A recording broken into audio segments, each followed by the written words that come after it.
আসসালামু আলাইকুম। বাংলাদেশের নাটক নিয়ে আবারও শুরু হয়েছে তীব্র আলোচনা। সম্প্রতি এক সাক্ষাৎকারে একথা জানান জনপ্রিয় খল অভিনেতা মিশা সওদাগর। বিস্তারিত জানাচ্ছি তার আগে আপনি যদি আমার চ্যানেলে নতুন হয়ে থাকেন তাহলে চ্যানেলটি সাবস্ক্রাইব করে পাশেই থাকুন, ধন্যবাদ। অভিনেতা মিশা সওদাগর বলেন, এখনকার অনেক নাটক পরিবার নিয়ে বসে দেখা যায় না। তিনি বলেন, নাটকেও এখন অশ্লীলতা ঢুকে গেছে। আগে নাটক দেখতাম সামাজিক নাটক, এখন নাটকে ফালতু কাহিনী ও অশ্লীলতা ছড়ানোই মূল টার্গেট। তাই নাটকে এখন ভালো গল্পের অভাব। আর এই বক্তব্য সামাজিক মাধ্যমে আসার পরেই মুহূর্তে ভাইরাল হয়ে গেছে।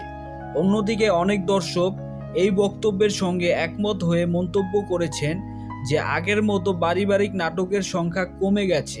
তবে আবার কেউ বলছেন সময়ের সঙ্গে নাটকের ধরনও বদলেছে, আর দর্শকের চাহিদার কারণে নির্মাতারা নতুন ধরনের গল্প ও উপস্থাপনা আনছেন।